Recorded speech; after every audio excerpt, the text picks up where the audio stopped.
Hello friends, कैसे हो आप सब। स्वागत है हमारे साइंस इंस्टीट्यूट क्लासेज में। और आज की जो हमारी क्लास होने वाली है सीटीपी के, और यहाँ से कंप्लीट हमारे बाल विकास की होने वाले हैं, जो कि आपको 27 दिसंबर 2018 से लेकर आपको ये 24 तक जितने भी इंस्टीट्यूट के पेपर हुए हैं, चाहे पेपर 1 हो चाहे पेपर 2, तो हम सबकी बात करेंगे।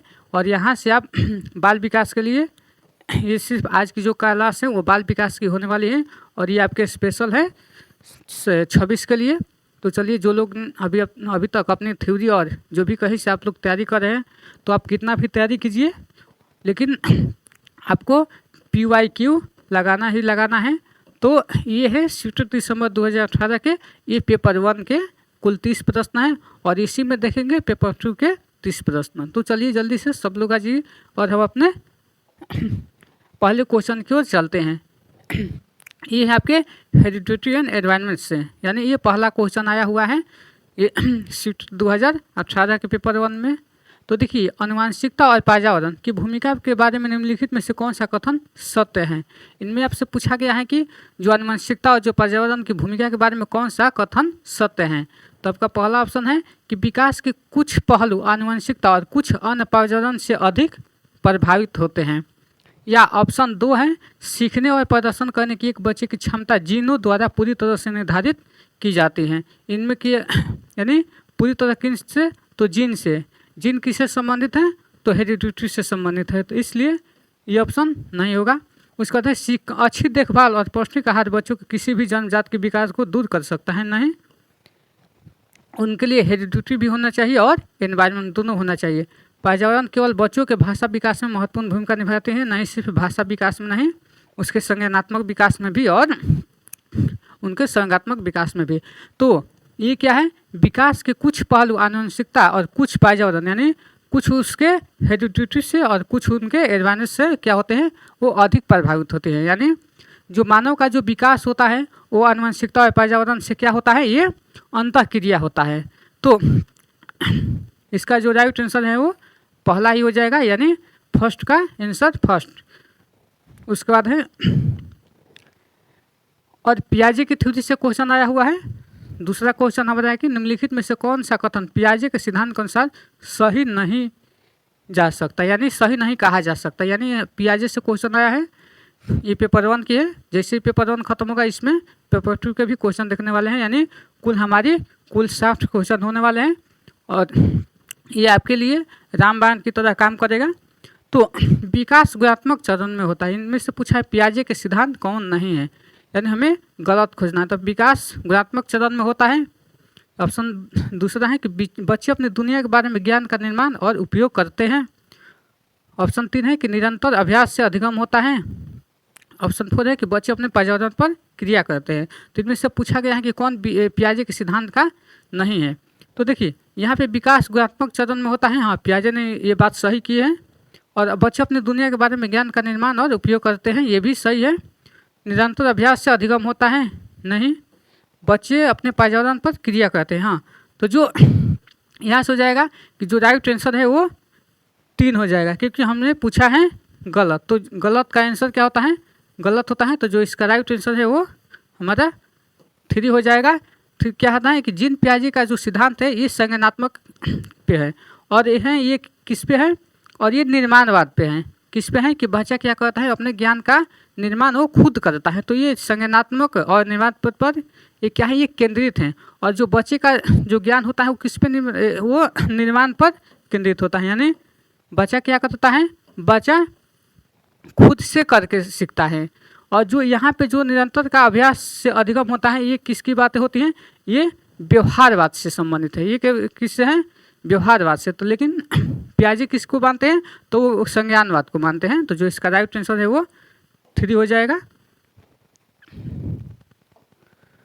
उसके बाद है कॉग्निटिव डेवलपमेंट, यानी संज्ञानात्मक विकास से। यानी निम्नलिखित से कौन सी पूर्व संक्रियात्मक विचार की एक सीमा नहीं है। पूछा गया है कि पूर्व संक्रियात्मक की कौन सी एक सीमा नहीं है। तो ये ध्यान केंद्रित करने की प्रवृत्ति है, या प्रतीकात्मक विचार का विकास है, या तीसरा अहम केंद्रित यानी ईगोसेंट्रिक, और चौथा है अनुत्क्रमणता।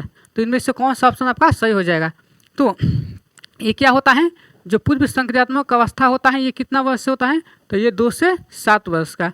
तो 2 से 7 वर्ष का इसमें देख लीजिए, ये भी पियाजे की थ्योरी से ही है। तो ये क्या हो जाएगा, आपके ध्यान केंद्रित की प्रवृत्ति नहीं है, ये ध्यान केंद्रित करने की प्रवृत्ति नहीं है। उसके बाद है ये अहम केंद्रित पे नहीं है और ना ये अनुकर्मण्यता पे है। ये क्या है, ये प्रतीकात्मक विचार का विकास है। किस पे है ये, इसका जो राइट आंसर है वो 2 हो जाएगा। ये इसमें क्या होता है कि जो पूर्व संक्रियात्मक अवस्था है इसमें किस में है, ये सिंबॉलिक थॉट पे है, यानी 2 से जो 7 वर्ष की जो सीमा होती है इसमें इसकी प्रमुख विशेषता है, जैसे इनमें भाषा का विकास। तो जो इसका राइट आंसर है वो 2 हो जाएगा। उसके बाद है नेक्स्ट क्वेश्चन हमारा कि खेल के अलावा, इनमें पूछा गया है कि खेल के अलावा निम्नलिखित कारणों से खेल जुआ बच्चों के विकास में एक महत्वपूर्ण भूमिका निभाता है। यानी इनमें कौन सा ऐसा है जो खेल के अलावा कुछ खेल जुआ बच्चों के विकास में एक महत्वपूर्ण भूमिका निभाता है। ये अपने शरीर पर निपुणता प्राप्त करते हैं, या उनकी इंद्रियों को उत्तेजित करता है, या समय बिताने का एक सुखद तरीका है, या वे नए कौशल को हासिल करते हैं और सीखते हैं कि उन्हें कब उपयोगी किया जाए। तो जल्दी से इसका राइट आंसर बताइए। तो इसमें देखिए क्या होता है कि वो अपने शरीर पर निपुणता प्राप्त करने के लिए नहीं है, सिर्फ उस पर अपने शरीर पे वो निपुणता वो प्राप्त कर लेना नहीं, और यह उनकी इंद्रियों को उत्तेजित करता है नहीं, और यह समय बिताने का एक सुखद तरीका है नहीं। आपको सीडीपी यानी बाल विकास यानी जो भी जितने भी पेडागोजी के क्वेश्चन होते हैं तो उनमें आपको सबसे बेहतर ऑप्शन खोजा जाता है। तो ये क्या है, वे नए कौशलों को हासिल करते हैं और सीखते हैं कि उन्हें कब उपयोग किया जाए। तो जो इसका राइट आंसर है वो 4 हो जाएगा। इसमें क्या होता है कि जब बच्चा खेलता है तो उसमें शारीरिक, सामाजिक और संज्ञानात्मक विकास भी होते हैं। जैसे वो क्या करता है, जैसे वो समस्या समाधान को सहयोग करता है, यानी जो उसके समस्या समाधान में उसको हेल्प मिलता है। तो जो इसका राइट आंसर है वो 4 हो जाएगा। उसके बाद है नेक्स्ट क्वेश्चन है कि निम्नलिखित में से कौन सा प्रश्न बच्चों की गंभीर रूप से सोचने के लिए आमंत्रित करता है। तो क्या आप इसका उत्तर जानते हैं, या दूसरा सही जवाब क्या है, या 3 क्या आप इस तरह की स्थिति के बारे में सोच सकते हैं, या ऑप्शन 4 विभिन्न तरीकों से हम इसे कैसे हल कर सकते हैं। तो जल्दी से इसका आप लोग आंसर कीजिए। अच्छा, तो क्या हो जाएगा, इनमें से कौन सा बच्चों को गंभीर रूप से सोचने के लिए आमंत्रित करता है। तो जो 5 है ये क्या है, सबसे ज़्यादा क्या है उसमें सोचने के लिए, यानी उसमें क्या करना है कि बच्चा अपने दिमाग को किस तरीके से वो एनालाइज कर रहा है, यानी वो अपना सोच, यहाँ पे सोच की बातें हो रही है, यानी थिंकिंग की बातें हो रही है। तो जब थिंकिंग कैसे होता है, यानी बच्चा क्या कर रहा है कि एक से ज़्यादा अधिक में उसका आंसर होना चाहिए। तो क्या आप इसका उत्तर जानते हैं। तो इसमें क्या होता है, इसमें ज़्यादा नहीं सोच पाएगा, तो इसलिए ऑप्शन नहीं होगा। सही जवाब क्या है, इसमें भी क्या उसको सही जवाब क्या है, तो इसमें भी ज़्यादा वो नहीं सोच पाएगा। क्या आप इस तरह की स्थिति के बारे में सोच सकते हैं, या विभिन्न तरीके से हम इसे कैसे हल कर सकते हैं। तो इस तरीके से क्या इस के बारे में सोच सकते हैं, ये भी नहीं होगा। हम इसे कैसे हल कर सकते हैं, क्योंकि इस पे क्या होगा, बच्चा गंभीर रूप से, यानी बच्चे इसमें ज़्यादा रूप से सोचने को उसको समय मिलेगा और ज़्यादा चीज़ों को अपना एनालाइज करेगा। तो इसका राइट आंसर है वो 4 हो जाएगा। तो इस तरीके के आपके इंस्टीट्यूट के एग्जाम में आते हैं और यही क्वेश्चन आपको रिपोर्ट होते हैं, यानी बार बार यही क्वेश्चन मिलते हैं। और जो इंस्टीट्यूट है क्या है, ये आपको एक टेस्ट लेता है कि आप टीचर बनने के लायक हैं कि नहीं, और इस तरीके से आपको सोच होनी चाहिए। निम्नलिखित में से कौन सा विकल्प प्रगतिशील शिक्षा का सबसे अच्छा वर्णन करता है, यानी यहाँ पे प्रगतिशील यानी प्रोग्रेसिव एजुकेशन के बारे में कहा गया है। तो इसमें क्या है, करके सीखना, या परियोजना विधि, या सहयोग से सीखना, या थीमेटिक इकाइयों, नियमित इकाई परीक्षण, या रैंकिंग, या ऑप्शन 3 है कि व्यक्तिगत अधिगम क्षमता समूह बनाना और छात्रों की लेवलिंग, ऑप्शन 4 है कि परियोजना विधि, क्षमता समूह बनाना, या रैंकिंग। तो देखिए यहाँ पे है, जैसे ऑप्शन 4 है कि परियोजना विधि और क्षमता समूह, लेकिन रैंकिंग नहीं करना है, तो ये नहीं हो जाएगा। इसमें है व्यक्तिगत अधिगम, क्षमता का समूह बनाना और छात्रों की लेवलिंग, तो छात्रों की लेवलिंग से नहीं, तो ये हमारा ये दोनों ऑप्शन गलत हो गया। उसके बाद है थीमेटिक इकाई, नियमित इकाई परीक्षण, रैंकिंग नहीं। ये क्या है, करके सीखना। करके सीखना क्या है, ये प्रगतिशील एजुकेशन का है, यानी लर्निंग बाय डूइंग। करके सीखने से बच्चा जल्दी सीखता है, और जॉन टीबी भी यही बोलते हैं। जॉन टीबी प्रगतिशील शिक्षा के जनक है, और वो करके सीखने पे बल देते हैं, यानी लर्निंग बाय डूइंग। और ये परियोजना विधि भी उन्हीं की है, और सहयोग से सीखना। तो जो इसका राइट आंसर है वो 1 हो जाएगा। उसके बाद है 7 है कि प्रगतिशील शिक्षा के बारे में निम्नलिखित में से कौन सा कथन बताता है कि शिक्षा स्वयं ही जीवन है। यानी क्या है, जो शिक्षा है वो स्वयं ही जीवन है। तो क्या है, स्कूल शिक्षा को यथासंभव लंबे समय तक जारी रखना चाहिए? नहीं, स्कूल की आवश्यकताओं नहीं है, स्कूल की आवश्यकता नहीं है। बच्चे अपने जीवन के अनुभव से सीख सकते नहीं, स्कूल की आवश्यकता बहुत ज़रूरी है। स्कूलों में शिक्षा सामाजिक और प्राकृतिक दुनिया को प्रतिबिंबित करते हैं और जीवन सच्चा शिक्षक हैं। यानी जीवन क्या है, सच्चा शिक्षक है नहीं। स्कूलों में शिक्षा सामाजिक और प्राकृतिक दुनिया को प्रतिबिंबित करे। तो जो इसका राइट आंसर है वो 3 है। तो ये क्या हो जाएगा, यानी इस कथन का जो अर्थ है कि शिक्षा को जीवन का वास्तविक और जो समस्याओं और अनुभव से जोड़ना चाहिए। तो जो इसका राइट आंसर है वो 3 हो जाएगा। और स्कूल क्या है, एक यहाँ पे स्कूल एक लघु रूप है। उसके बाद है नेक्स्ट क्वेश्चन है कि कोहलबर्ग के सिद्धांत के योगदान के रूप में, यानी कोहलबर्ग के थ्योरी से भी क्वेश्चन आता है, कोहलबर्ग के योगदान के रूप में निम्नलिखित में से किसे माना जा सकता है। यानी उनके सिद्धांत ने संज्ञानात्मक परिपक्वता और नैतिक परिपक्वता के बीच एक सहयोग का समर्थन किया है, या इस सिद्धांत में विस्तृत परीक्षण प्रक्रिया है, या ऑप्शन 3 है कि नैतिक तर्क और कार्रवाई के बीच में एक स्पष्ट संबंध स्थापित करता है, या ऑप्शन 4 है कि उनका विश्वास है कि बच्चे नैतिक दार्शनिक है। नहीं, उन्होंने ये नहीं बताया कि बच्चे क्या है, नैतिक दार्शनिक है। उन्होंने बात नहीं की है। यानी ये क्या है, ये नैतिक तर्क और कार्रवाई के बीच स्पष्ट संबंध स्थापित करते हैं। क्या है, इस सिद्धांत में विस्तृत परीक्षण प्रक्रिया नहीं है। ये क्या है, इस सिद्धांत ने संज्ञानात्मक परिपक्वता और नैतिक परिपक्वता के बीच एक सहयोग का समर्थन चल रही है। तो जो इसका राइट आंसर है वो फर्स्ट हो जाएगा। ये कोहलबर्ग है जो कि ये नैतिक, आपको इन्होंने नैतिक दिसंबर 2018 से लेकर सिद्धांत दिया आपके। उसके बाद है नेक्स्ट 2024 में जो एग्जाम 9 यानी निकटवर्ती विकास का क्षेत्र है, यानी जो जेट वाले हैं तो एक इस संदर्भित है। ये किससे संदर्भित है, जेट प्यूटी किससे संबंधित है, ये लेव बाइकोस्की का है। किनका है, ये लेव, दोनों क्वेश्चन होने वाले हैं। बाइकोस्की का है, आज सिर्फ की है। पेपर 1 से 30 से उस चरण को जब अधिकतम विकास हो, यानी जेट प्यूटी किसे कहते हैं, क्वेश्चन उस चरण को जब अधिकतम विकास हो, नहीं उस विकासात्मक चरण हम कहते हैं जब बच्चा सीखने के पूरी जिम्मेदारी कर लेता है। नहीं, ये उसको भी नहीं कहते हैं कि बच्चा पूरी जिम्मेदारी को। उसके बाद एक संदर्भ को जिसमें बच्चे सहयोग के साथ साथ कोई कार्य लगभग स्वयं कर सकते हैं, या उस सीखने के बिंदु को जब सहयोग वापस लिया जा सके। तो इसका जो राइट आंसर है वो 3 हो जाएगा। यानी कि उस संदर्भ को जब बच्चा सहयोग के सही स्तर के साथ साथ कोई कार्य लगभग स्वयं कर सकते हैं, यानी जब बच्चा जब कार्य खुद से करे तो उसे क्या कहा जाता है, वो जेट प्यूटी कहा जाता है। और स्कैफोल्डिंग किसे कहा जाता है, जिसे चलिए एक टेम्परेरी हेल्प दिया जाता है। यानी यहाँ कि आप लोग वो दायरा है कि जहाँ पे बच्चा मार्गदर्शक से अपनी क्षमता को वो आपको लगभग कार्य जो स्वयं कर सकता है। उसके बाद है कि एक उभयलिंगी व्यक्ति, यानी एक उभयलिंगी व्यक्ति स्त्री लक्षण वाले पुरुषों को संदर्भित करता है, या ये आमतौर पे माने गए मर्दाना और स्त्री गुणों का संयोजन होता है, या इसमें दृढ़ और अहंकारी होने की आदत है, या समाज में प्रचलित लिंग और भूमिकाओं का पालन करता है। स्वागत है हमारे साइंस उभयलिंगी व्यक्ति हैं। इसमें क्या होता है, इसमें आज की जो हमारी लक्षण वाले पुरुषों की संदर्भित नहीं करता है, प्रीवियस को लेकर आमतौर पे माने गए मर्दाना और स्त्री गुणों का समायोजन होता है बाल विकास के। और ये होता है स्पेशल क्या है का इनमें समायोजन होता है, यानी जो उभयलिंगी व्यक्तित्व होता है ये समाज के द्वारा पुरुष और महिलाओं के लिए निर्धारित गुण, जैसे इसमें क्या होता है, दृढ़ता होता है या संवेदनशीलता का संतुलित मिश्रण होता है। तो जो इसका राइट आंसर है वो ये सेकंड हो जाएगा। IQ लेकर आए हैं जो कि लंबी हो सकते हैं, लेकिन आप लोग इस क्लास को बहुत अच्छे से देखिएगा और दिसंबर 2018 को सब्सक्राइब कर लीजिएगा, क्योंकि आपके के बाद 2024 में जो एग्जाम हुए सबका ये क्लास चलेगा, वो सब होने वाले हैं। तो एक एक करके हम बात करेंगे। इसमें आप छोड़कर इनमें से क्या है, बच्चे को छोड़कर अन्य सभी के द्वारा लिंग भूमिकाएं ग्रहण करते हैं। इनमें पूछा गया है कि सिर्फ बच्चे को छोड़कर अन्य सभी में दोनों लिंग भूमिकाओं का ग्रहण करते हैं। यानी जो म्यूटिया है, क्या म्यूटिया को छोड़कर अन्य सभी के लिए लिंग भूमिका ग्रहण करते हैं, या सामाजिकरण से, या संस्कृति से, या ट्यूशन से। पेपर इसमें जो राइट आंसर हो जाएगा वो और पेपर म्यूटिया नहीं होगा, सामाजिकरण नहीं होगा, संस्कृति नहीं होगा। कुल हमारी सबके सब क्या है, ये सब में लिंग भूमिका ग्रहण करते हैं, लेकिन ट्यूशन में नहीं। तो जो इसका राइट आंसर है वो 4 हो जाएगा।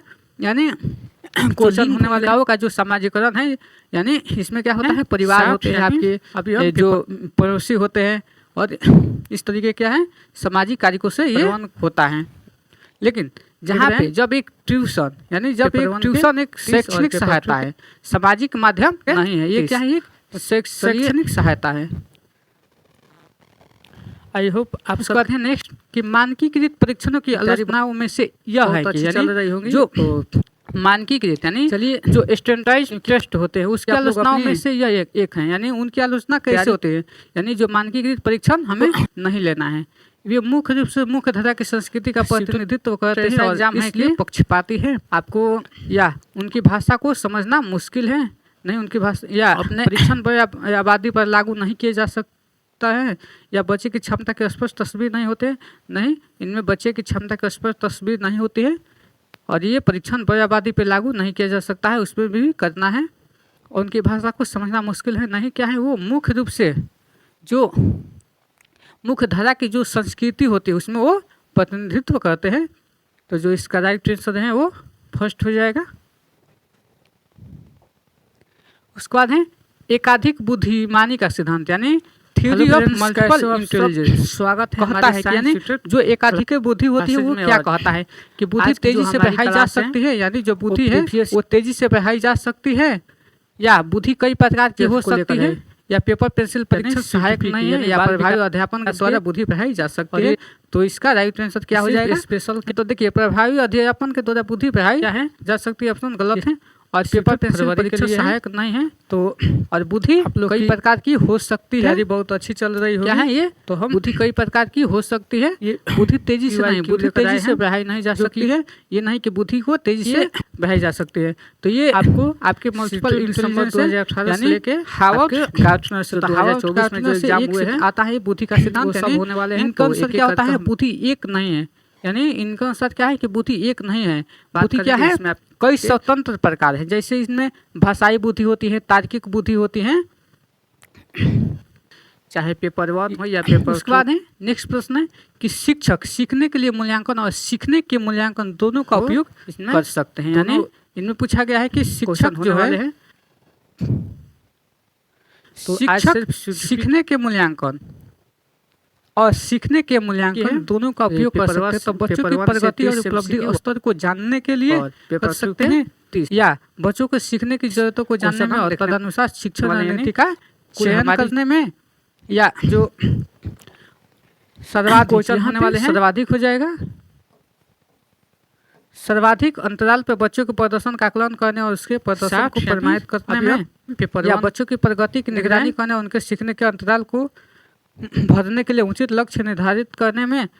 तो जो इसका राइट आंसर है वो हमारा 4 हो जाएगा। इनमें है कि बच्चों की प्रगति की निगरानी, यानी ये सीखने के लिए मूल्यांकन हो गया, और सीखने के अंतराल को भरने के लिए ये हमारा सीखने के मूल्यांकन हो गया। तो ये क्या है, इसका जो राइट आंसर है वो चलिए हमारा 4 हो जाएगा। यानी ये पे इस पे क्या है, आप सब दोनों मूल्यांकन है, यानी यहाँ पे फॉर्मेटिव और समेटिव दोनों की बातें हो रही है, यानी तो जो राइट आंसर है वो 4 हो जाएगा। उसके बाद है नेक्स्ट प्रश्न हमारा है कि निम्नलिखित में आप लोग कौन सा सतत और व्यापक मूल्यांकन, यानी सीसी से संबंधित नहीं, यानी को आपसे पूछा गया है सीसी से संबंधित नहीं है, यानी सीसी से कौन संबंधित नहीं है। इस भारत के शिक्षा का अधिकार अधिनियम द्वारा अनिवार्य किया गया, इन्हें क्या है, इन्हें अनिवार्य किया गया है सीसी को, या ऐसा एग्जाम है कि जो शिक्षण अधिगम प्रक्रिया का एक अभिन्न अंग है। उसके बाद है यह विभिन्न शिक्षा के क्षेत्र में बच्चे को उपलब्धि पर केंद्रित है, या बच्चों को धीमी, खराब या बुद्धिमान के रूप में चिन्हित करने में उपयोगी होता है। तो देखिए जो सीसी है, यानी ये सतत एवं व्यापक मूल्यांकन जो होते हैं, इससे भारत के शिक्षा के अधिकारों को अधिनियम द्वारा अनिवार्य किया गया है, हाँ इसे अनिवार्य किया गया है, और यह शिक्षण अधिगम प्रक्रिया का एक अभिन्न अंग है, ये भी है, और ये विभिन्न क्षेत्रों में बच्चों की उपलब्धि पे केंद्रित है। हाँ यहाँ पे बच्चों की उपलब्धि पे केंद्रित है, लेकिन आपसे पूछा है इनमें कौन सा नहीं है, तो नहीं का हमारा क्या हो जाएगा, इन्हें क्या है, ये खराब और बुद्धिमान के रूप में चिन्हित, यानी सीसी से हम किसी, यानी कोई खराब है और कोई बुद्धिमान है, इसका हम नहीं बता सकते हैं। तो जो इसका राइट आंसर है वो हमारा 4 हो जाएगा। इसमें कभी भी बच्चों को लेबलिंग नहीं करना है। हेलो फ्रेंड्स, यहाँ पे जो बाकी 3 ऑप्शन है सही है, लेकिन जो हमारा चौथा ऑप्शन है उसमें हमारा लेबलिंग को समर्थन करता है, इसलिए हमारा ये ऑप्शन गलत है और हमें इससे गलत ही पूछा गया है।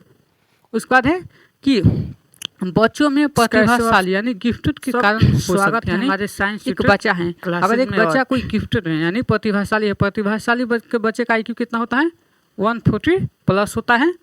तो याद रखिएगा, यानी कि जो बच्चे में प्रतिभाशाली होते हैं यानी वो किस पे निर्भर करता है, आनुवंशिकता और वातावरण के बीच एक अंतःक्रिया से, या एक संसाधन समृद्ध वातावरण से, या सफल माता पिता से, या अनुशासित दिनचर्या से। नहीं, अगर बच्चे को आप एक अनुशासन में रखते हैं तो ये नहीं है कि बच्चा हमारा वो प्रतिभाशाली हो जाएगा। और सफल माता पिता से नहीं, अगर सफल माता पिता भी है तो उनका बच्चा जरूरी नहीं है कि वो प्रतिभाशाली होगा, यानी उसकी आयु जो उसकी IQ है यानी बाल विकास बुद्धि क्षमता है, ये सिर्फ क्या है इतना हो जाएगा, यानी प्रतिभाशाली हो जाएगा। के लिए क्या है एक संसाधन समृद्ध वातावरण से नहीं, यहाँ पे एक वातावरण से नहीं, और उसको हम खूब संसाधन दे रहे हैं, खूब रिसोर्सेज दे रहे हैं और इसको अच्छे माहौल में रख रहे हैं, इससे भी नहीं होता है। वो क्या होता है एक आनुवंशिकता और वातावरण के बीच अंतःक्रिया करके। हाँ, यहाँ पे जो है कि बच्चा जो हेरिडिटी और जो एनवायरनमेंट होता है वो क्या होता है, ये दोनों कारकों का ये जो कि ये जटिल क्या है अंतःक्रिया है, क्या है एक अंतःक्रिया का ये परिणाम है। तो जो राइट आंसर है वो फर्स्ट हो जाएगा आपके।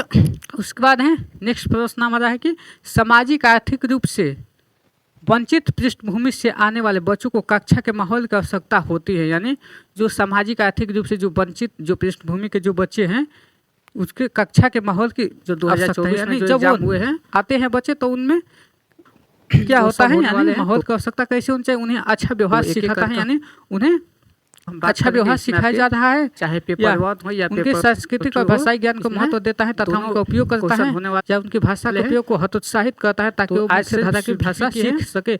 नहीं, यहाँ पे हतोत्साहित की बात नहीं है, बच्चे को कभी भी यहाँ पे बच्चों को इंकरेज करना है, प्रोत्साहित करना है, हतोत्साहित नहीं करना है। हतोत्साहित क्या है हमारा ये निगेटिव हो जाएगा, तो इसलिए हमारा ऑप्शन ये गलत हो जाएगा। और बच्चों को उनकी क्षमताओं के आधार पर वर्गीकृत नहीं, हमको बच्चे को कभी भी वर्गीकृत नहीं करना है, हमको बच्चे को कभी अलगाव नहीं करना है, उसको कभी लेबलिंग नहीं करना है, और उन्हें अच्छा व्यवहार सिखाता है। नहीं, उनके सांस्कृतिक और भाषाई ज्ञान को महत्व देता है, यानी बच्चा के अंदर जो भी संस्कृति यानी उन्होंने जो भी कल्चर या उनके अंदर जितना भी भाषा का जो ज्ञान है, यानी जो चाहे वो किसी भाषा का ज्ञान करता है उसको महत्व देता है तथा उनका उपयोग करता है। तो जो इसका राइट आंसर है वो सेकंड हो जाएगा। यानी क्वेश्चन होने वाला होता है जो हमारा समावेशी शिक्षा भी तो कहता है कि बच्चे की जो सांस्कृतिक और जो भाषाई हैं उनका क्या है एक संसाधन मानती हैं और उसे सीखने सिखाने की प्रक्रिया में शामिल करती है। I hope. उसके बाद है नेक्स्ट हमारा प्रश्न है कि कक्षा में सृजनात्मकता और प्रतिभाशाली बच्चों के लिए आवश्यक हस्तक्षेप निर्भर करता है। यानी चलिए जो कक्षा में आपको जो क्रिएटिव बच्चे हैं उनमें क्या है और जो प्रतिभाशाली यानी गिफ्टेड बच्चों के लिए आवश्यक हस्तक्षेप है कि निर्भर करता है किस पे कि शिक्षक द्वारा अनुकूलित और प्रेरक निर्देशन तरीकों के उपयोग पे या उन्हें अतिरिक्त समय दिए जाने पे या उनके प्रति स्नेही होने के नाते पे या उन्हें अन्य बच्चों को पढ़ाने की जिम्मेदारी देने पे। नहीं, कक्षा में जो सृजनात्मकता यानी इस तरीके के जो बच्चे हैं क्या है उनके बच्चों को पढ़ाने की जिम्मेदारी देने पे नहीं, बच्चों को उन्हें ये गलत है क्या है उनके प्रति स्नेही होने के नाते पे यानी नहीं उनके प्रति आप स्नेही हो गए हैं, नहीं उन्हें अतिरिक्त समय दिए जाने पर नहीं, उनको अतिरिक्त समय नहीं, शिक्षक द्वारा अनुकूलित और प्रेरक निर्देशन तरीकों पे उपयोग करके। हाँ, यहाँ पे क्या है यहाँ पे ये बात हो रही है कि जब ऐसे बच्चे को उनके क्षमता के अनुसार क्या करना चाहिए, उनके क्षमता के अनुसार उनको अपना अनुकूलित और निर्देशन का उपयोग करने देना चाहिए। तो जो राइट आंसर है वो फर्स्ट हो जाएगा। उसके बाद है हमारा नेक्स्ट प्रश्न है कि अति संवेदनशील बच्चों को सीखने में मदद करने के लिए निम्नलिखित में से कौन सा तरीका उपयुक्त तरीका नहीं है। इनमें से आपसे पूछा गया है नहीं है कौन सा अति संवेदनशील बच्चों को सीखने में मदद करने के लिए कौन सा एक तरीका नहीं है। तो एक कार्य को छोटे प्रबंधनीय खंडों में तोड़ने से नहीं, ये नहीं। उसके बाद है अधिगम के वैकल्पिक तरीकों की पेशकश नहीं, उनके दैनिक कार्यक्रम में शारीरिक गतिविधि का समावेश या बेचैन होने पे अक्सर उन्हें फटकार लगाना। फ्रेंड्स कैसे पूछा गया बेचैन होने पे हमारे साइंस क्या है अधिक क्लासेज में और अक्सर उन्हें क्या करना है उन्हें फटकार लगाना है। नहीं, यहाँ पे हमारा ये ऑप्शन गलत है और हमसे यही पूछा गया है क्योंकि देखिए यहाँ पे जो ओवर सेंसिटिव बच्चे जो होते हैं इनमें क्या होता है सकारात्मक और सहायक वातावरण चाहिए अगर तो उनको आप previous years फटकार को लगाइएगा या उनको पनिशमेंट दीजिएगा, करें, सजा यानी दीजिएगा, तो CTP क्या के होता है यानी उनके बाल अंदर विकास के और ये भावनात्मक रूप से स्पेशल क्या बच्चे है? के अंदर क्या हो जाएगी, बच्चे के अंदर दिक्कतें आ जाएगी। तो ये क्या है हमारा, ये निगेटिव हो जाएगा। तो इसलिए इसका राइट आंसर है जो 4 हो इस जाएगा, सूत्र- फरवरी के लिए है। तो आप लोग की तैयारी बहुत अच्छी चल रही होगी। तो हम ये PYQ लेकर आए हैं, जो कि ये आपको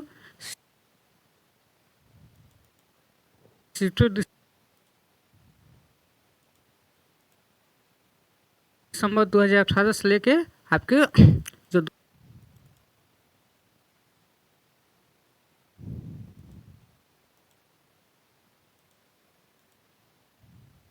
2024 में जो एग्जाम हुए हैं वो सब होने, क्या दिक्कत हो गया। उसके बाद है नेक्स्ट प्रश्न पे चलते हैं कि अलग अलग सोच वाले पैटर्न यानी जो डाइवर्जन थिंकिंग है,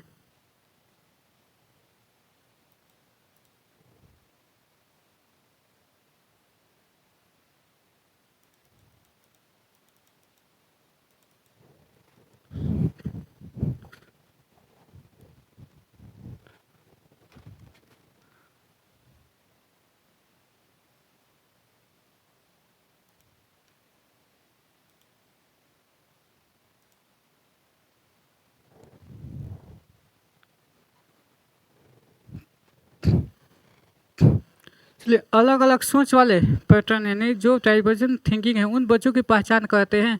यानी जो डाइवर्जन थिंकिंग यानी जो सृजनात्मकता वाले बच्चे हैं उनको यानी यहाँ पे विकलांग है इसलिए नहीं, वो दिव्यांग है इसलिए नहीं, क्या है वो डिस्लेक्सिक है नहीं है, क्या है वो पदस्थायी है नहीं, वो क्रिएटिव यानी जो क्रिएटिव बच्चे होते हैं उनके अंदर क्या होते हैं, डाइवर्जन थिंकिंग पाई जाती है। यानी उसको अगर इसको हम ओपन इंडेड भी कहते हैं, इनको ओपन इंडेड वाले क्वेश्चन भी कहते हैं। तो याद रखिएगा, जिनका ओपन इंडेड क्या होता है, इनका एक से अधिक आंसर होता है। क्या होता है इसमें जो अलग अलग जो सोच होता है उसको अपसारी चिंतन भी कहा जाता है। इनको क्या कहा जाता है, इनको अपसारी चिंतन यानी डाइवर्जन थिंकिंग यानी अपसारी चिंतन।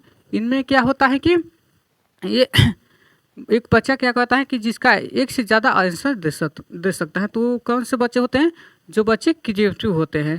तो जो इसका राइट आंसर है वो 3 हो जाएगा। उसके बाद है नेक्स्ट प्रश्न है हमारा कि निम्नलिखित में से कौन सा शिक्षक द्वारा कक्षा में बच्चों के लिए समस्या हल करने के तरीकों का वर्णन नहीं कर सकता है। इनमें पूछा गया है नहीं, यानी इनमें से निगेटिव खोजना है। तो निगेटिव में चलिए क्या है कि किसी विशेष समस्याओं को हल करने के बारे में अपने विचार करेंगे, प्रक्रियाओं पर चर्चा करना, या कुछ हल करते समय गलतियों को करने के प्रति ईमानदार रहना, सोच विचार परीक्षण और विभिन्न उत्तरों जैसे शब्दावली का प्रयोग करना, या अभिसरण उत्तर यानी कन्वर्जेंट आंसर वाले प्रश्न यानी अभिसरण उत्तर वाले प्रश्न। इनमें कौन सा पूछा है कि कौन सा समस्या हल करने के तरीके का वर्णन नहीं कर सकता। तो यहाँ पे जिनमें एक से ज़्यादा आंसर आपको देखने को मिल रहा है वो हमारा ऑप्शन नहीं होगा, क्योंकि हमने पूछा है गलत किसी एक का आंसर। तो जो इसका है कि अभिसरण उत्तर यानी जो कन्वर्जेंट थिंकिंग क्या होते हैं, इनमें क्या होता है, इनमें बच्चा एक ही आंसर देता है। इसका आंसर क्या होता है, इसका आंसर फिक्स होता है, यानी इनका आंसर फिक्स है, यानी पेपर 1 से इनमें एक आंसर होगा। बाकी इसमें क्या है, सोच विचार करने में और कुछ गलतियों को ईमानदार करते समय क्या हो जाएगा, वो ज़्यादा अपना दिमाग लगाएगा और चर्चा भी करते समय।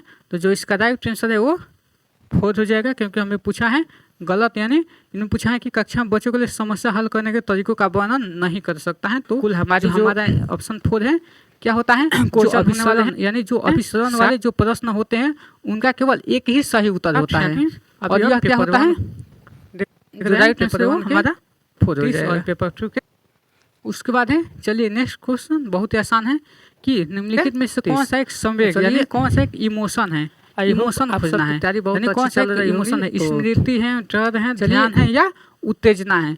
तो कि आप लोग इनमें स्मृति नहीं है और ना ध्यान है और टेंशन नहीं है, और ना है उत्तेजना। ये क्या है? ये आपको डर है। जैसे अपने याद रखिएगा इमोशन क्या होता है, फॉल्स याद रखिएगा, फियर, एंगर और लव।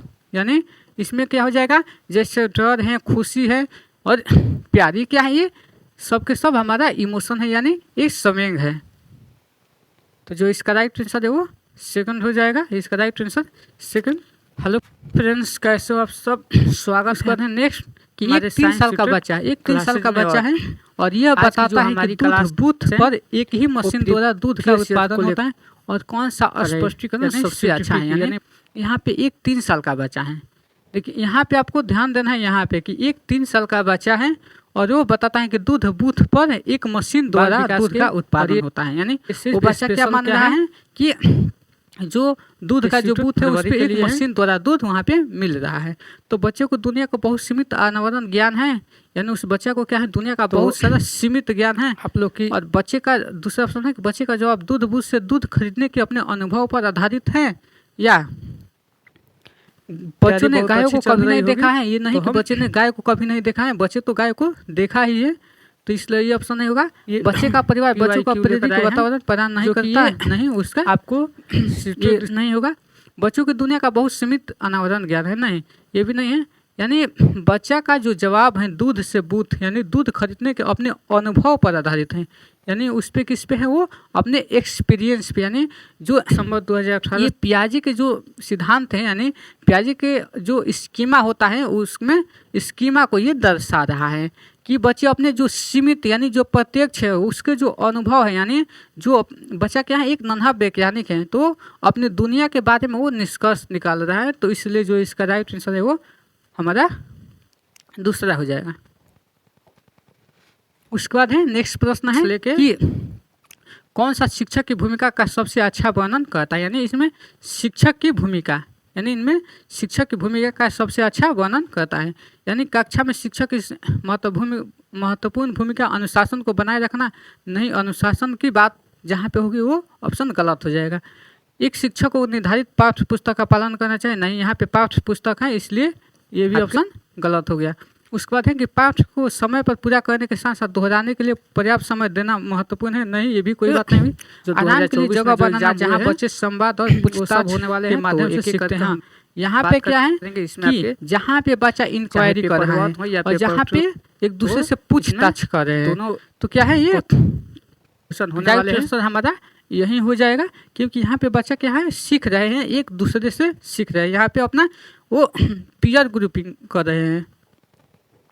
उसके बाद है नेक्स्ट प्रश्न हमारा है कि है निम्नलिखित में से कौन सा कक्षा समृद्ध शिक्षा को प्रोत्साहित करता है, यानी जो समृद्ध शिक्षा को प्रोत्साहित कर रहा है।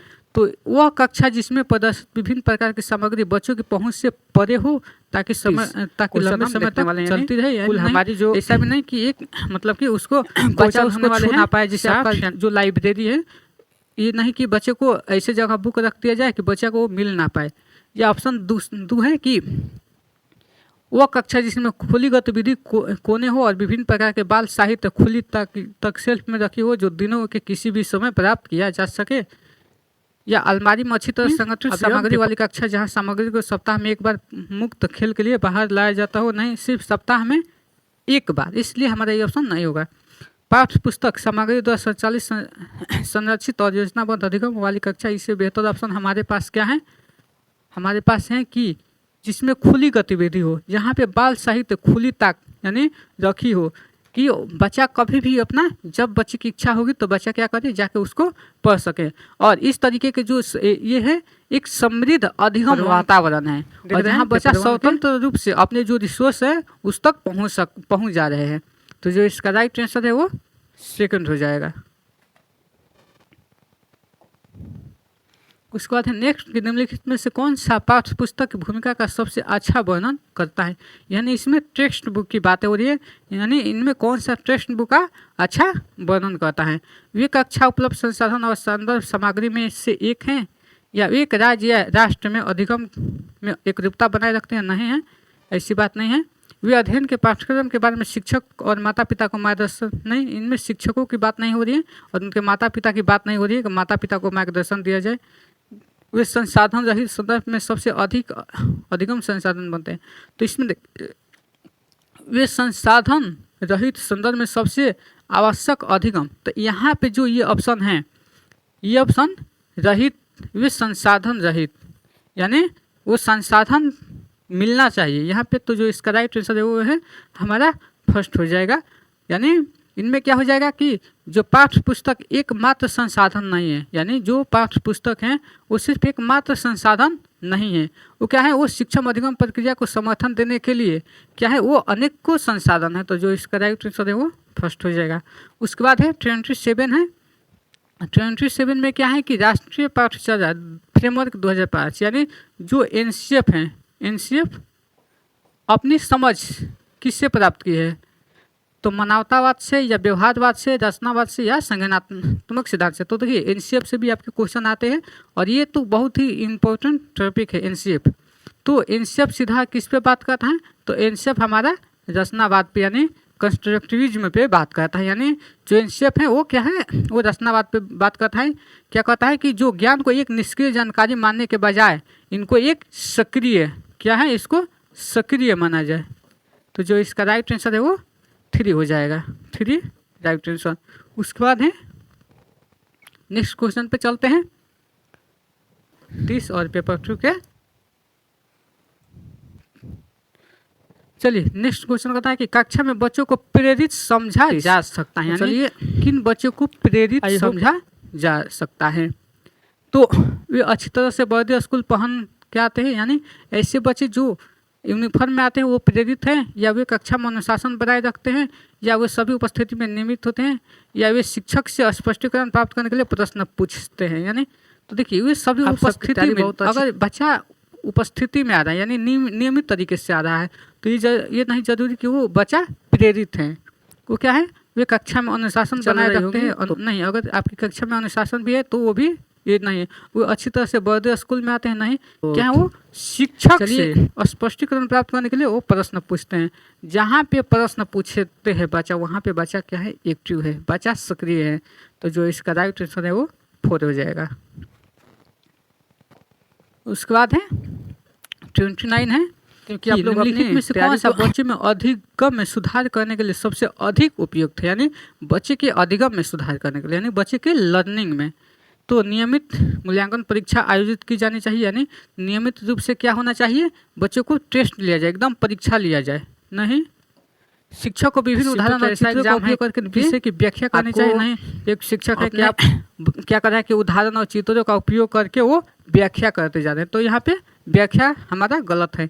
उसके बाद कक्षा में सभी प्रकार की शिक्षण सामग्री होनी चाहिए। हाँ, आपकी क्लास में भी सब प्रकार के क्या होना चाहिए, जो टीचिंग लर्निंग मटेरियल है वो सब होनी चाहिए।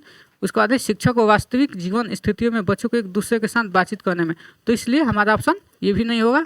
क्या है कि शिक्षक को वास्तविक जीवन स्थितियों के बारे में बच्चों को एक दूसरे के साथ क्या करना चाहिए, स्वागत है, बातचीत होना चाहिए, यानी उनके जो रियल लाइफ है, यानी जो बच्चे के जो रियल लाइफ है उसमें वो जो हमारी ज़्यादा हमारी अच्छी बात हो रही है, एक दूसरे से बातचीत, यानी एक दूसरे से वो डिस्कशन करें। उसके बाद नेक्स्ट प्रश्न है कि अनुशासन जो अधिगम वातावरण, यानी अनुशासन अधिगम वातावरण में एक महत्वपूर्ण भूमिका निभाता है, यानी किस तरह की मदद करता है। तो बच्चों को अपनी शिक्षा को नियमित और मॉनिटर करने के लिए, तो हम या चुप्पी साधे रहने के लिए, चुप्पी साधे के लिए नहीं, शिक्षक को नहीं, टीचर को यहाँ पे इंस्ट्रक्शन नहीं देना है, निर्देश नहीं देना है, इसके लिए नहीं, बच्चों को उनके पाठ रट कर नहीं, बच्चों को वहाँ पे रट के याद नहीं करना है। क्या है, तो यहाँ पे सीधा सा ऑप्शन है ये कि बच्चों को जो उनकी अपनी जो शिक्षा होती है आपको नियमित और मॉनिटर करने के लिए ये महत्वपूर्ण भूमिका निभाता है। दिसंबर 2018 से लेकर अभी तक के हमारे 30 हो चुके हैं, 30 क्वेश्चन, और ये है पेपर 1 के। और उसके बाद है हम चलते हैं पेपर 2 पे चलते हैं, यानी आज एग्जाम हुए हैं, पेपर 1 का होने वाले हैं, तो एक एक करके हम उसके बाद है हमारा करेंगे। इसमें नेक्स्ट प्रश्न है 30, ये तो पेपर 1 के 30 प्रश्न हो गए, चाहे पेपर 1 हो या पेपर 30। उसके बाद है पेपर 2 के, यानी आपके जो इंस्टीट्यूट पेपर 2 हो जो दिसंबर, ये दिसंबर वाले हैं। तो आज सिर्फ सर्टिफिकेट 2000 18 का फर्स्ट पेपर है और अब ये हमारा पेपर 1 सेकंड पेपर। चलिए यहाँ से ये सेकंड पेपर है, ठीक है, ये टाइपिंग में मिस्टेक है, ये सेकंड पेपर है यानी बाल विकास का है और इनमें कुल 30 क्वेश्चन है और इनमें हिंदी और इंग्लिश में जो पहले प्रश्न वाला था उसमें हमारा यानी सिर्फ हिंदी में बन गया था और इसके बाद है दोनों में है यानी बाइलिंगुअल है यानी। चलिए यहाँ पे आपके फर्स्ट क्वेश्चन पेपर 2 के यहाँ पे आ गए। पहला क्वेश्चन है सेकंड पेपर का, तो इनमें क्या है यानी पेपर शरीर के केंद्रीय भाग पेपर के या अंगरागों की ओर अंगरागों की ओर का विकास दर्शाता है यानी यहाँ पे कह रहा है और एक्सट्रीमिटी यानी सेंट्रल टू पेरिफेरी के बात कर रहा है अपनी तैयारी। यहाँ पे क्या हो जाएगा एग्जाम है कि डेवलपमेंट या प्रिंसिपल ऑफ अपने डिसेंट्रलाइज्ड डेवलपमेंट या प्रिंसिपल ऑफ प्रोक्सिमल डेवलपमेंट या प्रिंसिपल ऑफ ये हो जाएगा सिफेलोकॉप्टल हो जाएगा यानी सिफेलोकॉप्टल यहाँ पे है। चलिए यहाँ पे हमारा ये सिफेलोकॉप्टल हो जाएगा सिफेलोकॉप्टल। तो यहाँ पे देखिए यहाँ पे आपके सेंट्रल टू पेरिफेरी यानी यहाँ पे है कि हेलो फ्रेंड्स केंद्र से स्वागत है हमारे साइंस ट्यूटर केंद्र से बाहर और केंद्र से बाहर की ओर बात हो रही है। तो जब केंद्र के बाहर आज की जो हमारी क्लास दो प्रकार के होते हैं, एक प्रीवियस सिफेलोकॉप्टल और एक यानी प्रोक्सिमल यानी बाल विकास के, और यहाँ पे क्या है स्पेशल क्या हमारा सेंट्रल टू पेरिफेरी का बात हो रहा है यानी केंद्र से बाहर की ओर। तो ये क्या होता है, ये हमारा प्रोक्सिमल डिस्टल होता है। ये क्या होता है हमारा प्रोक्सिमल डिस्टल होता है यानी ऑप्शन 3 हमारा राइट आंसर हो जाएगा। और सिर से पैर यानी हेड टू टो वो क्या होता है हमारा सिफेलोकॉप्टल होता है। तो जो इसका राइट आंसर है वो 3 हो जाएगा। उसके बाद है नेक्स्ट क्वेश्चन है कि तो क्या है स्कूल बच्चों के समाजीकरण की एक ऐसी संस्था है जहाँ पे बहुत अच्छा है। यहाँ पे school is an institution of socialization of children here यानी क्या है कि स्कूल बच्चों के समाजीकरण की एक ऐसी संस्था है जहाँ पे क्या होता है प्रमुख स्थान स्कूली बच्चों का होता है या प्रमुख स्थान स्कूल की दिनचर्या का होता है या प्रमुख स्थान स्कूल की गतिविधियों का होता है या प्रमुख स्थान स्कूल के शिक्षकों का नहीं। यहाँ पे प्रमुख स्थान स्कूल के शिक्षकों का नहीं होता है यहाँ पे। और यहाँ पे क्या है प्रमुख स्थान स्कूल गतिविधियों का होता है नहीं, जो ये भी नहीं होता है। प्रमुख स्थान स्कूल की दिनचर्या का नहीं होता है। तो क्या होता है प्रमुख स्थान स्कूल के बच्चों का होता है यानी यहाँ पे हो जाएगा school occupancy the central position यानी यहाँ पे केंद्र में कौन सा है, केंद्र में यहाँ पे बच्चा है, क्योंकि जो बाल केंद्रित शिक्षा में क्या होता है कि समाजीकरण की प्रक्रिया में कौन सा केंद्र में कौन सा रहता है, तो केंद्र में आपका ये बच्चा रहता है यानी इसको बाल केंद्रित शिक्षा कहा जाता है। तो जो इसका राइट आंसर है वो हमारा फर्स्ट ही हो जाएगा।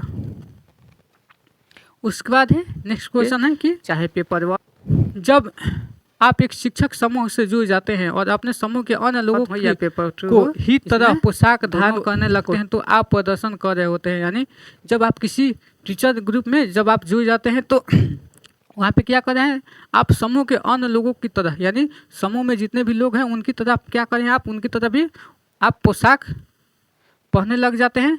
तो ये क्या होता है यही आपसे पूछा गया है।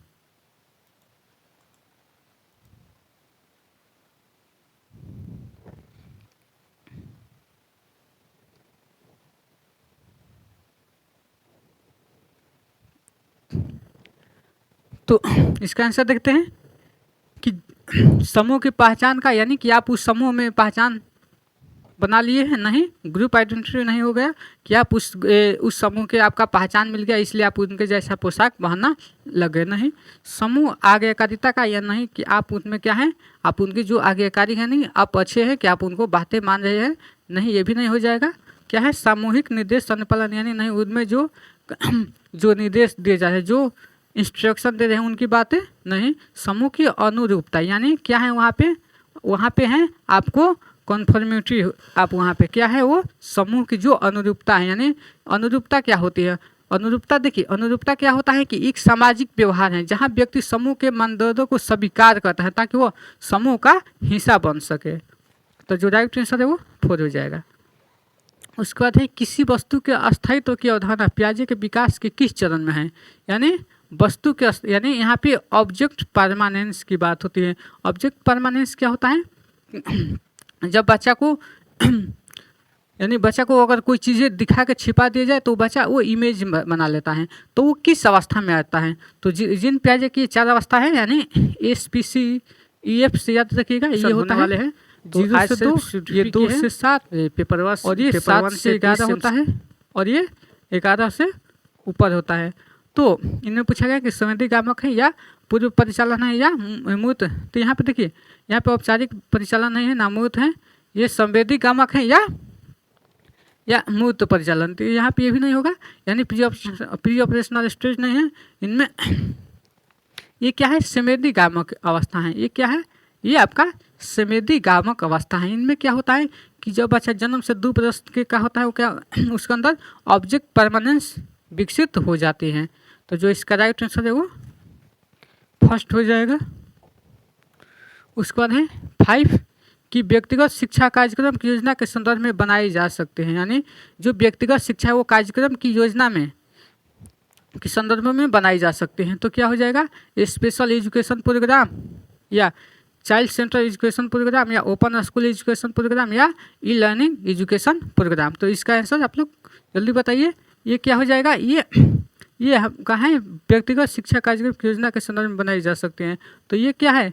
ये बाल केंद्रित शिक्षा कार्यक्रम है। ये क्या है? ये बाल केंद्रित शिक्षा कार्यक्रम है। तो जो इसका राइट आंसर है वो 2 हो जाएगा, यानी चाइल्ड सेंटर एजुकेशन प्रोग्राम और पेपर 2 के। उसके बाद है कि किस महीनों की आयु के बीच अधिकांश बच्चे शब्दों को मिलाकर छोटे वाक्य में बोलना शुरू कर देते हैं। यानी जो किस महीनों के अंदर के जो बच्चे होने वाले हैं क्या कहते हैं कि शब्दों को मिलाकर छोटे छोटे वाक्य में बोलना शुरू कर देते हैं। यानी तो 12 से 18 महीने या 18 से 24 महीने या 24 से 30 महीने या 30 से 60 महीने। तो यहाँ पे क्या होता है देख रहे हैं पेपर 1 के 30 जो 12 से जो 18 वर्ष के होते हैं, तो चलिए क्या होते हैं वो छोटे छोटे जो शब्द होते हैं उनको वाक्य बनाकर बोलना वो चलिए शुरू करना सीख जाते हैं। तो जो इसका राइट आंसर है वो फर्स्ट हो जाएगा। आप लोग अपनी तैयारी को सीटो ऐसा एग्जाम आप लोग कमेंट करके बताइएगा कि बाइलिंगुअल ठीक है या सिर्फ हिंदी ही। चलिए उसके बाद है नेक्स्ट प्रश्न पे चलते हैं कि बुद्धिलब्धि आईक्यू की अवधारणा किसने दी। हाँ, यहाँ से तो क्वेश्चन आता है कि आईक्यू की अवधारणा किसने दी, और आईक्यू से भी ये क्वेश्चन आता है। यानी याद रखिएगा आईक्यू का सूत्र क्या होता है? आईक्यू का सूत्र होता है MA/CA × 100, यानी मेंटल एज बटा में क्रोनिकल एज और इंटू में 100, यानी मानसिक आयु बटा में कालानुक्रम आयु और गुना में 100 से गुना कीजिएगा तो ये आ जाएगा। तो जो बुद्धिलब्धि यानी आईक्यू की अवधारणा किसने दी? तो गेल्टन के द्वारा, बिने के द्वारा, स्टर्न के द्वारा या टर्मन के द्वारा। तो हेलो फ्रेंड्स, कैसे हो? बिने नहीं दिए थे, स्वागत है हमारे स्टर्न दिए थे। कौन दिए थे? में और स्टर्न के द्वारा क्लास है। यानी जो आईक्यू है यानी बुद्धिलब्धि की जो आईक्यू की जो अवधारणा है वो कौन दिए हैं? इनका जो पूरा नाम है वो विलियम स्टर्न है। विलियम स्टर्न याद रखिएगा। विलियम स्टर्न ने आईक्यू की अवधारणा कब दिए थे? तो ये 1912 में। आईक्यू की अवधारणा 1912 में विलियम स्टर्न ने दिए। उसके बाद है नेक्स्ट प्रश्न है किस सृजनात्मकता की अवधारणा से संबंधित माना जाता है? यानी और ये सिर्फ जो यहाँ पे क्रिएटिव की बात हो रही है, तो क्रिएटिव किसको माना जाता है? यानी द्रव बौद्धिकता को यानी फ्लूइड इंटेलिजेंस को, या रवादार बौद्धिकता यानी क्रिस्टलाइज्ड इंटेलिजेंस को, या अभिशीष सोच यानी कन्वर्जेंट, और एक होता है डाइवर्जेंट। तो जल्दी से इसका आप लोग आंसर दीजिए। तो देखिए सृजनात्मकता यानी क्रिएटिव किन बच्चा को कहा जाता है? क्रिएटिव। तो यहाँ पे ये दोनों नहीं होगा, अभिसरित सोच और एक विविध सोच होता है। यानी यहाँ पे एक होता है डाइवर्जेंट थिंकिंग, यानी डाइवर्जेंट थिंकिंग को ओपन इंट्यूट प्रश्न बोला जाता है। क्या बोला जाता है? Open Intuit. और कन्वर्जेंट को क्लोज इंट्यूट। ये क्या होता है? ये खुला अंत वाले प्रश्न होते हैं। स्पेशल ये क्या खुला अंत, ये सीटूट फरवरी के लिए है, और ये बंद अंत।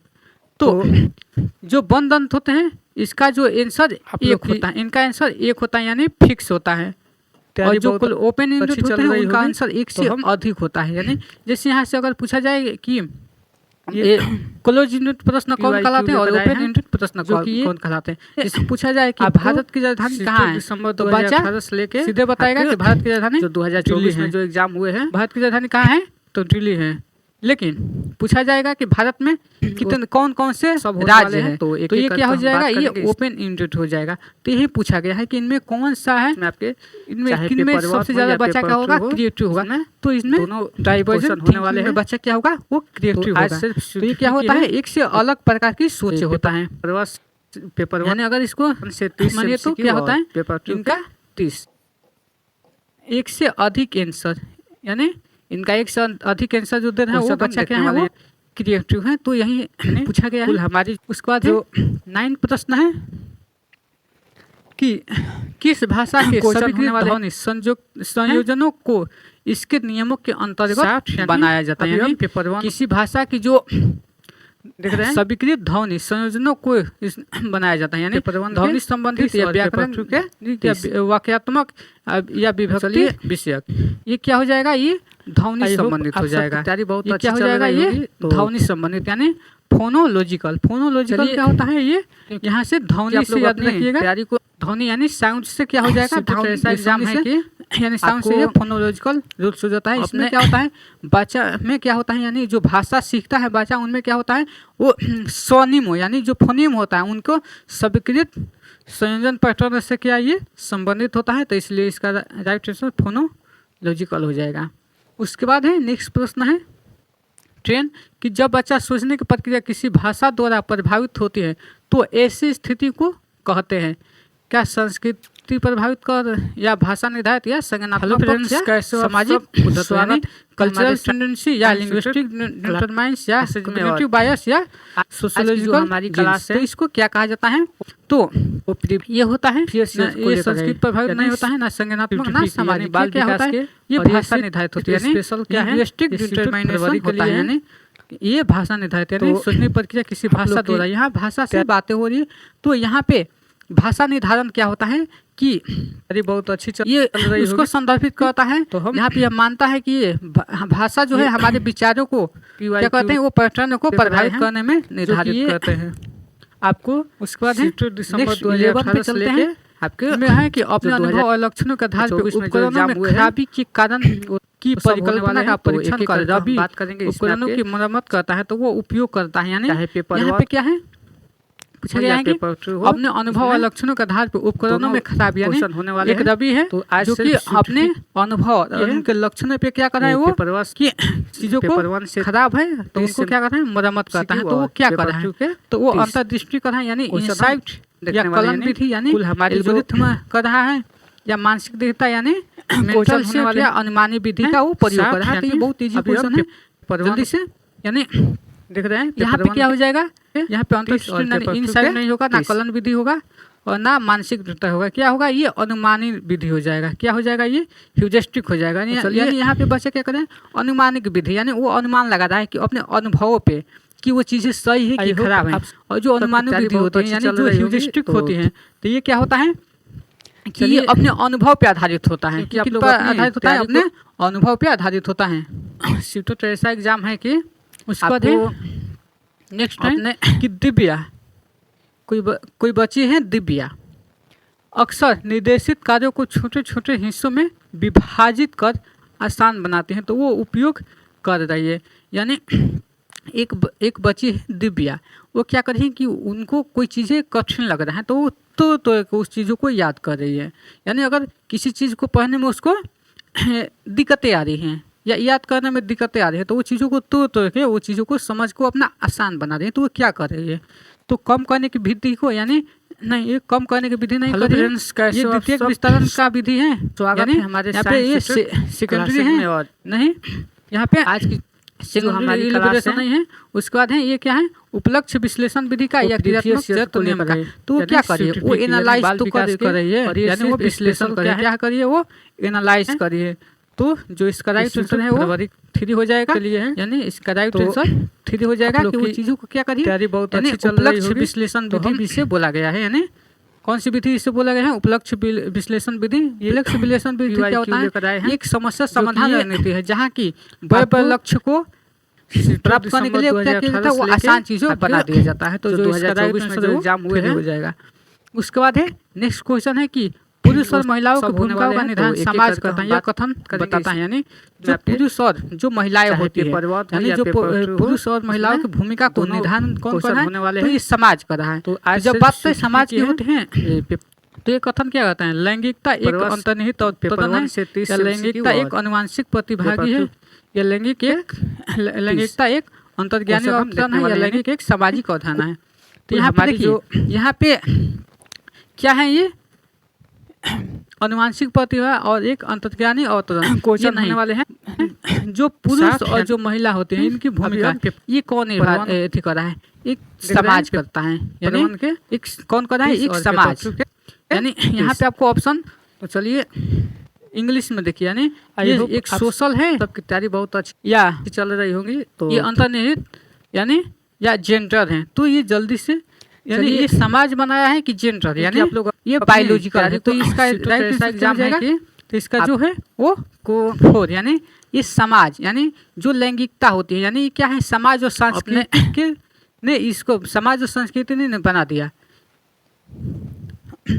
आज जबकि जो लिंग होता है वो, यानी वो सेक्स होता है, यानी सेक्सुअल होता है, यानी वो या मेल है या फीमेल है। तो यहाँ पे जेंडर हो जाएगा। उसके बाद है नेक्स्ट प्रश्न है कि ग्रेडिंग, कोडिंग और अंकन और क्रेडिट संचयन प्रणालियों के कुछ उदाहरण हैं। यानी कौन सा कैसे आपका ग्रेडिंग का है और कोडिंग का और मार्किंग का। तो परीक्षा के उत्तर पत्रों के मूल्यांकन प्रक्रिया पे यानी नहीं, evaluation procedure of answer of sheet of the examination नहीं हो। कक्षा में बच्चों की स्थिति की निरूपण विधि से नहीं। यहाँ पे सिंबलाइजेशन लाइजिंग और पोजीशन ऑफ क्लास नहीं, भी नहीं होगा।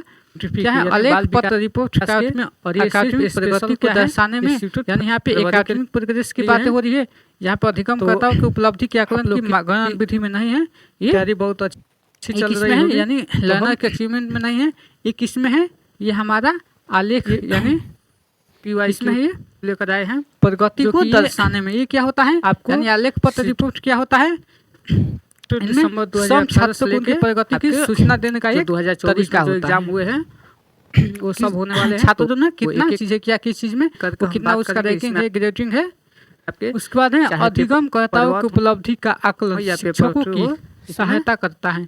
यानी अधिगमकर्ताओं की उपलब्धि का आकलन शिक्षकों की पेपर 1 सहायता करता है। तो जल्दी से इसका आंसर आप लोग पेपर 1 बताइए कि अधिगमकर्ता के प्रदर्शन पेपर 2 का रिकॉर्ड रखने में, या शिक्षण अधिगम विधियों के प्रभावशीलता का मूल्यांकन करने में, या कक्षा में अधिगमकर्ता के क्षमता समूह को बनाने में, या शिक्षण होने वाले हैं गतिविधियों को तैयार करने में। तो जो इसका राइट आंसर हो जाएगा क्या है, गतिविधियों की सूचना तैयार करने में नहीं, कक्षा में अधिगमकर्ता की क्षमता समूह बनाने में नहीं होगा, शिक्षण अधिगम विधियों के प्रभावशालीता का मूल्यांकन करने में। तो जो इसका राइट आंसर है वो हमारा, आप सबकी तैयारी बहुत अच्छी चल रही होगी। तो क्या हो जाएगा, इवैल्यूएट द इफिशिएंसी कि आप लोग अपनी तैयारी को सीटों तो ऐसा एग्जाम है कि उसके बाद है आपको नेक्स्ट प्रश्न हमारा है कि अपने समावेशी शिक्षा। समावेशी शिक्षा क्या होता है, यानी इनक्लूसिव एजुकेशन। इनक्लूसिव एजुकेशन से हर बार क्वेश्चन आता है कि जो इनक्लूसिव एजुकेशन है वो क्या है। इनक्लूसिव एजुकेशन किस पर है, सामाजिक संतुलन पे, समता एवं समान अवसर पे, सामाजिक अस्तित्व एवं वैश्वीकरण पे, या विश्व बंधुता पे। ये विश्व बंधुता जैसी कोई बात नहीं है, सामाजिक अस्तित्व एवं वैश्वीकरण पे नहीं, सामाजिक संतुलन को बनाने पे नहीं। क्या है ये, इक्विटी और इक्वल का अपॉर्चुनिटी है। यानी यहाँ पे समता एवं समान हमारे यानी यहाँ पे क्या है, जो समावेशी शिक्षा जो होता है ये क्या होता है, समावेशी शिक्षा का जो मूल आधार क्या है वो समता होता है, यानी इक्विटी होता है। यानी यहाँ पे क्या होता है, सबको और ये समान अवसर यानी इक्वल अपॉर्चुनिटी की बात कर रहा है। यानी चाहे बच्चा किसी, चाहे वो बच्चा दिव्यांग हो, चाहे किसी भी आर्थिक स्थिति से भी अगर वो कमजोर हो, चाहे वो किसी भी कास्ट के हो, तो उनको समान शिक्षा देना बहुत अच्छी चल रही है। यही इनक्लूसिव एजुकेशन कहता है। ये उसके बाद है PYQ लेकर आए हैं, दिव्यांगजन अधिकार अधिनियम वर्ष लागू किया गया को, यानी दिसंबर 2018 से लेकर यहाँ पे the right of person with disability act कब लागू किया गया, यानी वो सब होने वाले हैं। दिव्यांगजन अधिकार अधिनियम बात करें किस वर्ष में लागू किया गया था, तो ये 1992 में, 1995, 1999 या 2016 में। तो ये कब लागू किया गया था? दिव्यांगजन अधिकार अधिनियम 2016 में लागू किया गया था। आज सिर्फ ये 2016 में लागू किया गया था। पेपर 1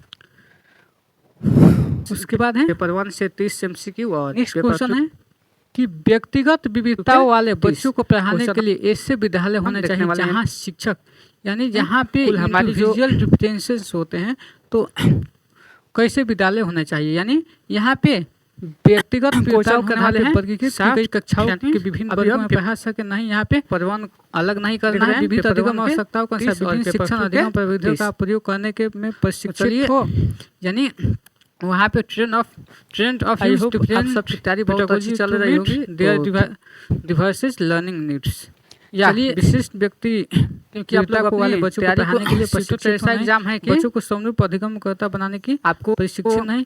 यहाँ पे 2 ऑप्शन ही हमारे पास में, यानी जो व्यक्तिगत जो अंतर होते हैं, यानी इंडिविजुअल जो डिफरेंसेस होते हैं उनको समायोजित करने के लिए, तो जो राइट आंसर है वो सेकंड हो जाएगा। उसके बाद है नेक्स्ट प्रश्न है कि निःशुल्क एवं अनिवार्य बाल शिक्षा अधिकार अधिनियम 2009 दिव्यांग बच्चों की निःशुल्क शिक्षा के अधिकारों की सुनिश्चित करता है, यानी 6 से 18 वर्ष के लिए, या 3 वर्ष से 18 वर्ष के लिए, या 6 से 14 वर्ष तक के लिए, या 6 से 22 वर्षों के लिए। हेलो फ्रेंड्स, जल्दी से तो यहाँ पे है हमारे साइंस निःशुल्क एवं अनिवार्य बाल शिक्षा अधिकार अधिनियम तो हमारी 2009 दिव्यांगजन बच्चे, यहाँ पे आपको ऐसे बच्चे जो डिसेबिलिटी से हैं, यानी यानी ऐसे तो 6 से 14 वर्ष का होता है, और ये स्पेशल 6 से 14 वर्ष का फरवरी के लिए है। तो क्या है ये आप लोग निःशुल्क एवं अनिवार्य रूप से बहुत अच्छी चल रही होगी, लेकिन अगर वही बच्चा, अगर वो बच्चा दिव्यांग है तो इसके लिए कितना होना चाहिए, तो इनके लिए होना चाहिए 6 से 18 वर्ष के लिए। याद रखिएगा, ये क्वेश्चन कंफ्यूजन करता है, यानी यहाँ पे जो 6 दिसंबर 2018 वर्ष के जो बच्चे होते हैं उनके लिए, यानी इस सामान्य बच्चों के लिए जो आरटी 2024 में जो एग्जाम हुए हैं 6 से 14, लेकिन वही अगर दिव्यांग बच्चे की बात की जाए तो वो 6 वर्ष से 18 वर्ष क्या है उनके लिए। हम बात अपना करेंगे इसमें आपके निःशुल्क अनिवार्य बाल शिक्षा अधिकार अधिनियम परिवार हो या पेपर 2 हो। उसके बाद है नेक्स्ट क्वेश्चन कि विविध अधिगमकर्ताओं के सुगम स्वरूपों में शिक्षण अधिगम सामग्री प्रदान करने का तात्पर्य किससे है?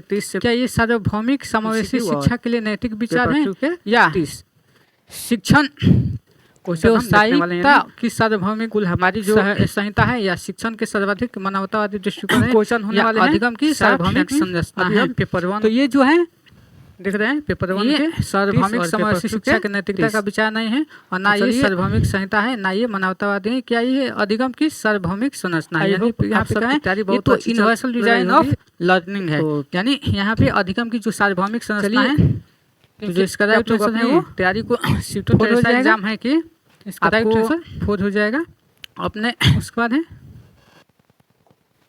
नेक्स्ट प्रश्न पे कि स्व जागरूकता, यानी स्व जागरूकता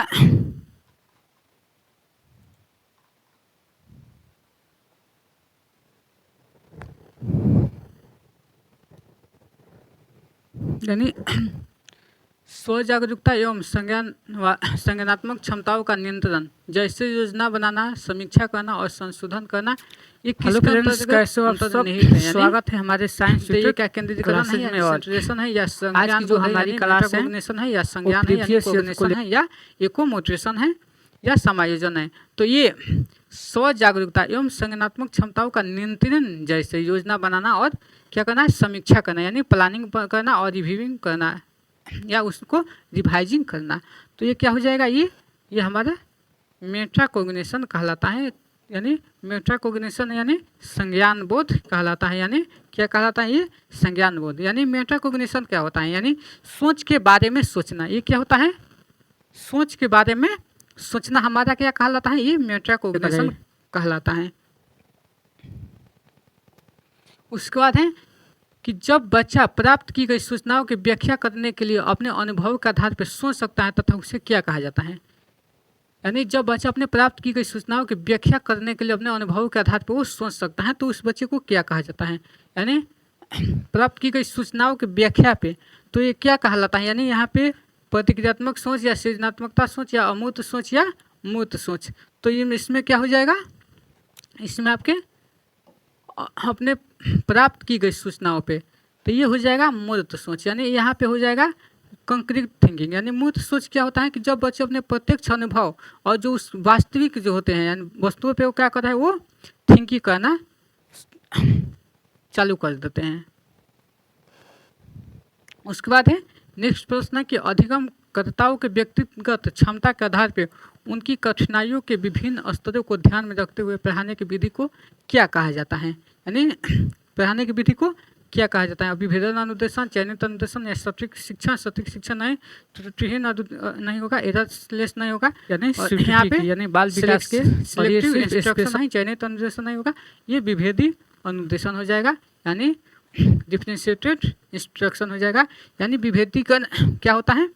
ये वो शिक्षण पढ़ते हैं जिसमें शिक्षक छात्रों की व्यक्तिगत ज़रूरत और जो उसकी रुचियाँ हैं और जो उसके तत्परता के अनुरूप शिक्षणों को क्या करता है, वो अनुकूलित करता है। तो क्या है ये स्यूटेड फरवरी के लिए। नेक्स्ट प्रश्न है कि प्रतिपालन अधिगम का एक विशिष्ट चरण है जो अधिगम के चरण का पूर्ववर्ती है।